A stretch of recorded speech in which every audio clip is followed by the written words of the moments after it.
Behavior, let me paint a picture for you.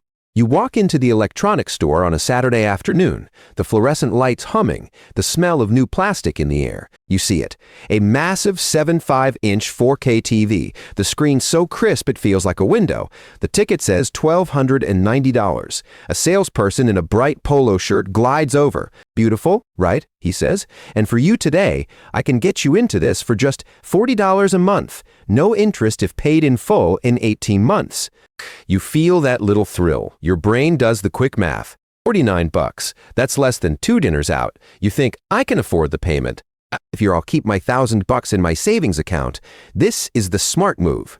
You sign the digital pad with your finger, barely glancing at the terms. You take the TV home, mount it on your wall, and you feel like you won. Behavior, you outsmarted the system. But what if I told you that TV didn't actually cost you $1,200? But what if I told you the real price was hidden in a psychological contract you never even read? But what if I told you that by the time this is over, you will have effectively paid for that television twice? This isn't just about a TV or a car or a couch. That is about a systemic wealth extraction machine, disguised as convenience, that is forcing you to pay double for everything you buy. My name is Bobby, and I spend way too much time thinking about the invisible forces that quietly steal our financial futures. Here. If you're someone who feels like you work hard, but your net worth never seems to move, or if you look at your bank statement at the end of the month and just wonder where it all went, or if you've ever justified a big purchase because the monthly payment was low, make sure to hit that subscribe button and give this video a thumbs up if this helps you out. Because today, we aren't talking about interest rates or credit scores. We are talking about the dark side of the most famous wealth-building rule in history. We're talking about how financing turns small purchases into wealth killers and how you are being tricked into paying for everything twice. Here's the thing about modern consumption. The conventional wisdom they sell you is that financing is a tool, that smart people use low-interest debt to keep their cash, to invest, to get what they want now. They tell you that the monthly payment is the real cost. But that advice ignores a fundamental brutal truth about human psychology and compound math. When you separate the pleasure of getting something from the pain of paying for it, you will always overpay. Today, we are exposing the reverse rule of 72. To understand why this happens, we have to go inside your brain. And for that, we turn to the work of a Nobel Prize-winning economist named Dr. Richard Thaler. Back in the 1980s and 90s, Thaler developed the concept of mental accounting. It sounds complex, but it's simple. It's our brain's tendency to treat money differently based on where it comes from, or how we spend it, even though a dollar is always a dollar. Other observed something fascinating. People were far more willing to finance a vacation or a television than they were to pull the same amount of cash out of their savings account to pay for it outright. Even if the math said the savings account was earning less interest than the loan was costing, the brain didn't care. It created a separate, less real loan account that felt completely different from the sacred savings account. Here then, a 2008 study in the Journal of Consumer Research by researchers Prelec and Lowenstein dug deeper. They called it decision arousal. They found that the very act of separating payment from consumption, like when you finance something, actually amplifies your desire to consume. The pain is delayed, so the pleasure feels unchecked. You buy more, you spend more. And a 1998 study by Gorville and Soman on payment decoupling sealed the deal. Behavior. They showed that when people pay in installments, they systematically and dramatically underestimate the total cost. Show someone a monthly payment, and their estimate of the total spend will be 20 to 40% too low. The monthly number overwrites the total in your mind. These studies aren't just academic curiosities, they are the blueprints. They prove we have a predictable, exploitable bug in our psychology. Underestimate costs. We overconsume, and we feel less pain when we finance. And the entire multi-trillion-dollar consumer credit industry is built on running that exact bug over and over again. Now you might be thinking, okay, Bobby, that's a nice story about some old studies, but how does that apply to my actual life in 2025? Well, look around you. Price dynamic is everywhere. Let's take your smartphone. You need a new one. The shiny model is $1,900. But right on the carrier's website, in big friendly numbers, it says $45 of 70 months for 24 months. You think that's only $1.50 a day. I work hard, I deserve this. It's a 0% APR deal, so you feel like a genius. You sign. But here's the trap you just walked into. For the next 2 years, you have a $45.79 monthly obligation. That money is no longer yours to command, it is pre-spent.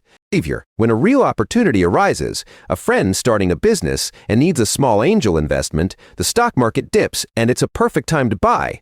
You can't redirect that cash flow. Have you already sold those future dollars for a phone that's depreciating in your pocket? The real cost isn't the $10.99, it's the optionality you just burned. Or take the no-interest for 18 months furniture set. You finance a $3,600 living room.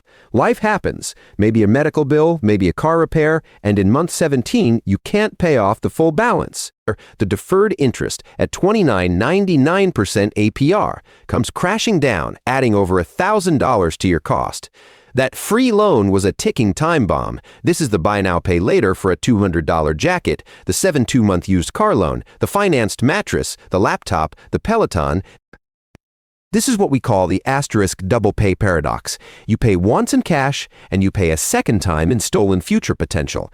Let's perform a brutal audit of this paradox. Let's call this person Alex. Alex earns $65,000 a year. Behavior: Alex is not irresponsible, but Alex uses financing for modern life, just like we're told to. Sure, here's what everyone sees. A car payment of $389, some financed furniture at $129 a month, tech and phone payments totaling $85, and a rotating cast of buy now, pay later plans, total monthly payments $703. It's manageable, Alex thinks. That's the starting number, but we're about to unravel what that $703 a month truly costs. First, there's the stated interest. Not everything is 0%. That car loan is at 5% over 6 years. That's $389 a month for 72 months. That's a total of $28,008. The cash price of that car was $25,596. The pure interest cost, $2,412. So our running total of true cost is now $2,412. But that's the easy math. We all know interest is a cost. Now we have to subtract the lost compound interest. This is the reverse rule of 72. If Alex took that same $703 a month and invested it in a simple broad index fund averaging an 8% annual return, we're not talking 6 years, we're looking at a decade. The future value of an annuity formula: $703 per month, with a monthly return rate of about 0, the 64%, over 120 months. The calculation works out to $703 multiplied by 182, sure, $94,606. So the opportunity cost, the growth Alex missed, is that future value minus the principal Alex put in. Alex would have put in $84,360 over 10 years. Missed growth is $128,660 minus $84,246, which is $44,246. The total cost is now $2,412 plus $44,246. That's $46,658. But we're not done. Then there's the agility tax. Tying up $703 a month in obligations makes you fragile. It limits your ability to seize opportunities, a career move that requires relocation, an investment in yourself, a chance to buy an asset when it's cheap. Research shows those with lower fixed obligations capitalize on 3 times more lucrative opportunities. Let's conservatively value just one missed opportunity over a decade at $10,000, new total, $56,658, and it gets worse. Then there's the psychological drain. The mental bandwidth spent tracking payments, the background stress of debt, the decision fatigue from managing it all.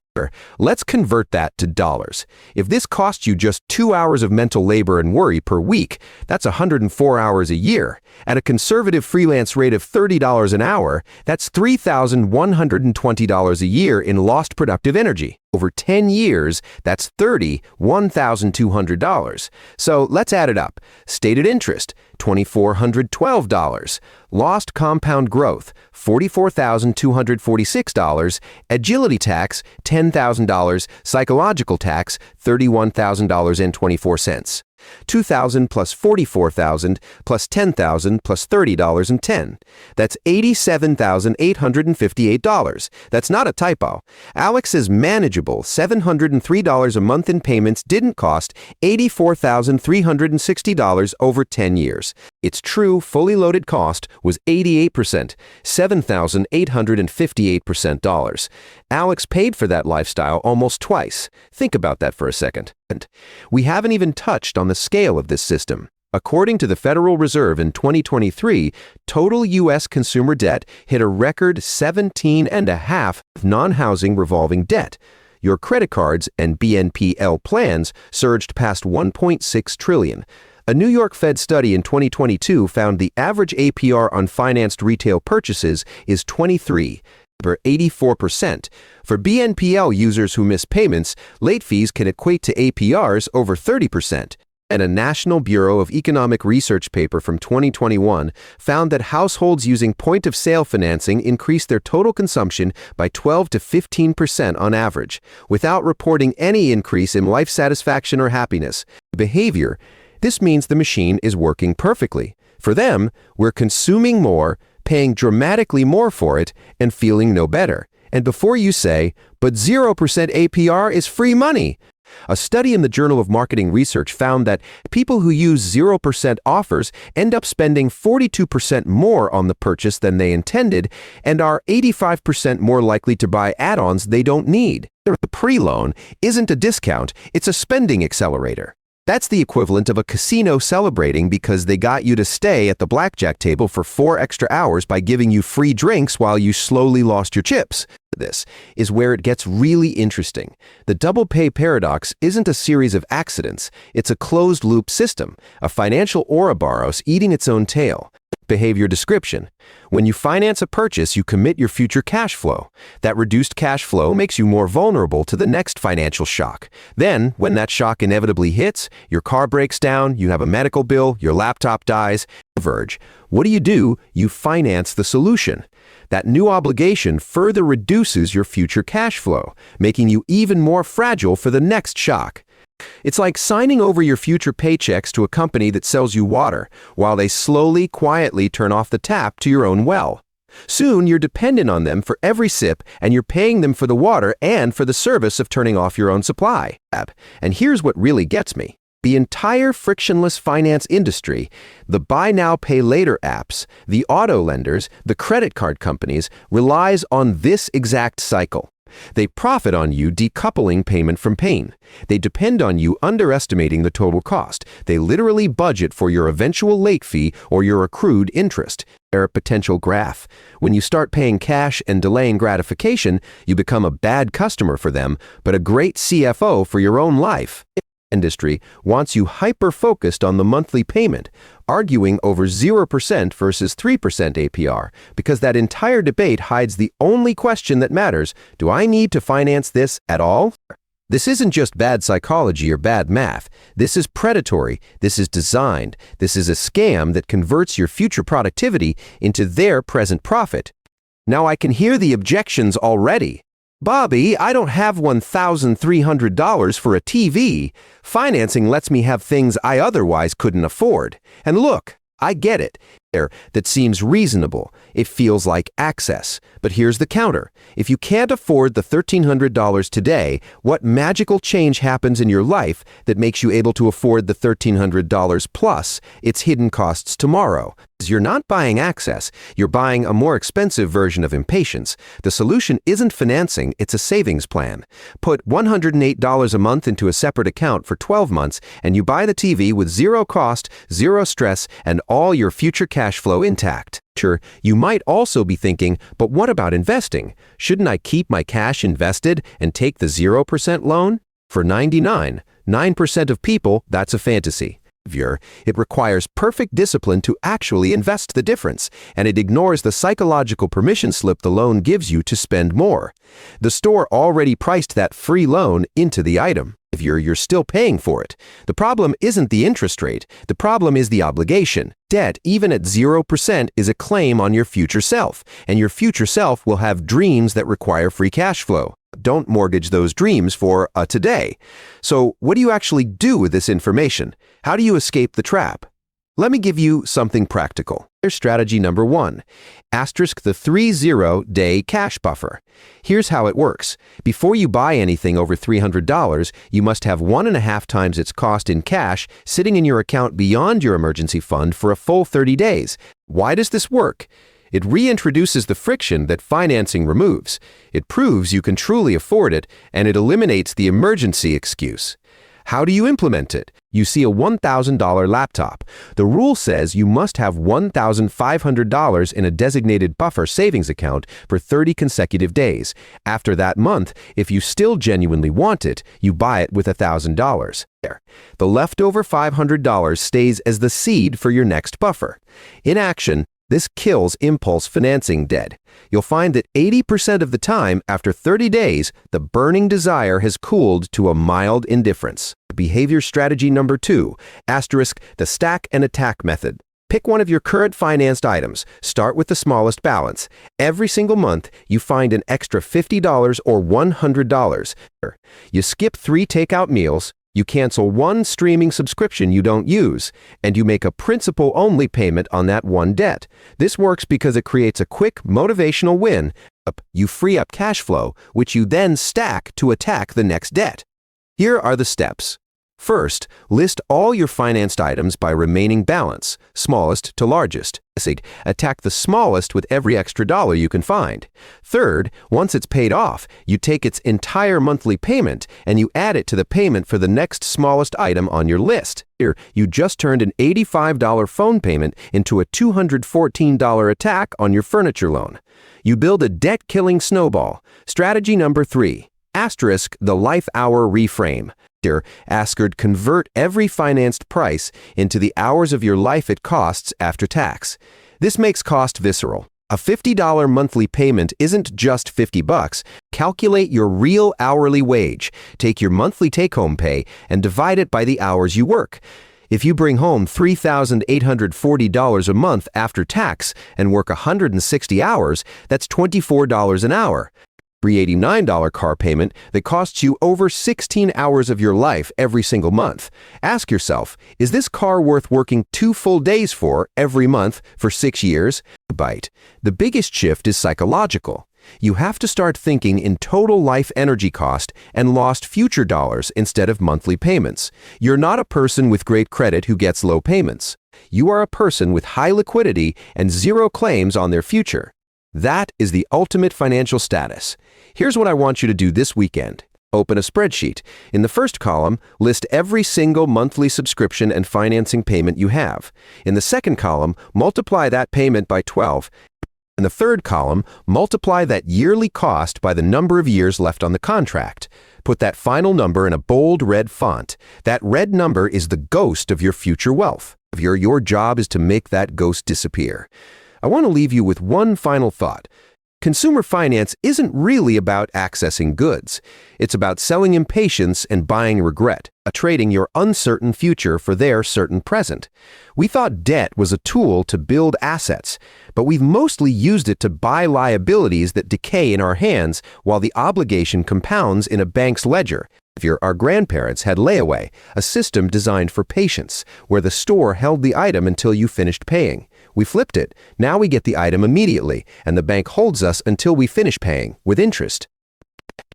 The people who actually thrive financially aren't the ones with the most impressive finance stuff in their driveway. They're the ones with the fewest monthly obligations. Their power isn't in their possessions, it's in their options. You can't compound your wealth and your debt at the same time. One will always cannibalize the other. The reverse rule of 72 means your financed lifestyle is actively doubling the wealth of someone else. The most radical, wealth-building act in today's economy is simply to delay gratification. To let your dollars mature and age in your account, not theirs. You're not broken for feeling trapped by payments. You were played by a system engineered to be a one-armed bandit. This journey is unfair and it's hard because it requires rewiring decades of marketing and social pressure. But once you understand the double pay paradox, you can see the trap before you step in it. You can choose to pay for things once with money instead of twice with your future. If this video sparked something in you or opened your eyes, share this with one person who needs to hear it. To smash that like button and hit subscribe for more content that challenges how you think about money. Thanks for watching, and I'll see you in the next one.